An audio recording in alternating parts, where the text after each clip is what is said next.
All right, so we have been talking about long division, and we have done some mental math to do some division. And we're going to look today at estimating in our division. Estimating is a good skill to have when we are doing longer division problems, because we know long division can be challenging, and we want to have an idea before we begin what the quotient of our long division problem should be. So if we can estimate before we begin, we know when we finish if our answer is reasonable. So we want to start by identifying times that it is okay to estimate. So a clue word we might see when we are in a situation that is okay to estimate is the word about. About is a good word that means we don't need an exact answer, but we need something close. So in that case, estimating is a good choice. All right, so we have this math problem, 259 divided by 3, and we're going to look at more than one way that we can estimate. So the first thing we can do is you could choose to round to either the tens place or the hundreds place, depending on which one makes sense. Once we've done that rounding, we can use the mental math that we learned the other day to finish solving the problem.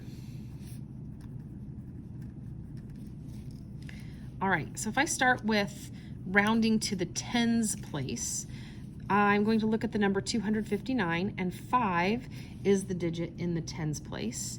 And I am going to round the 5 up, because 9 tells 5 to go up. So the answer is 260, and my problem becomes 260 divided by 3. Now, when I look at this problem, I ask myself, can I use mental math to solve this estimate? And the problem is I can't, because I don't have a general math fact of 26 divided by 3 that gives me a whole number answer. There is no math fact of 3 times something that equals 26. So it's really hard to use mental math on this problem. So I might need to rethink for this estimate what I want to do. So I can look and say, okay, since that didn't work really well with mental math, maybe I should round to the hundreds place. And the 5 tells the 2 in this case to round up or go up. So this would round to 300. And my estimation problem would be 300 divided by 3. Now, when I look at this case, I can say, yes, mental math works really well in this situation. So I can, in my head, know that 30 divided by 3 is 10. And since this problem is 300 and I have one more 0 here, I can add that 0 to the end of my quotient. And I know that 300 divided by 3 now equals 100. So that's my estimate. 300 divided by 3 is 100. And that's going to give me an answer that's close to 259 divided by 3. So in this case, rounding to the hundreds place makes the most sense, because I can use mental math to solve that problem.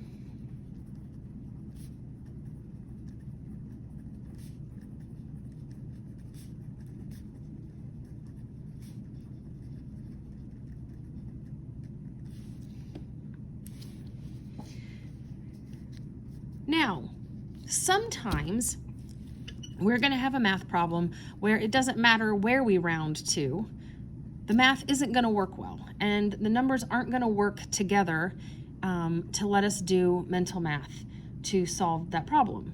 So sometimes we're going to use something called compatible numbers. When we use compatible numbers, we are looking for numbers that are close to the numbers of the math problem, but they work well together. So even if that's not the exact answer you would round to, it's a number that works well with the numbers we are given, and they are close to the numbers that are given, and they work well together. So we're going to replace the hundreds and or the divisor and or the dividend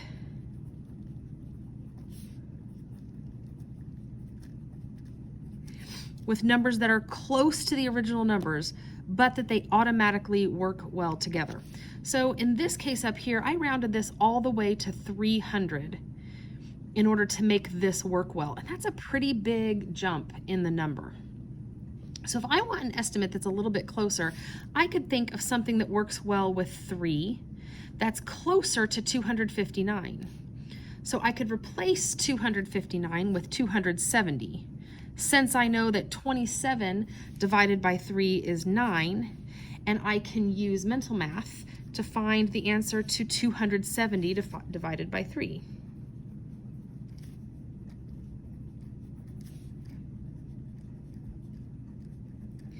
So even though I would not ever round 259 to 270, because if I round it to the tens place, it's 260, and if I round it to the hundreds place, it's 300, I can still use the number 270 to come up with compatible numbers, numbers that are close to the original number but work well together. They're compatible or they're agreeable.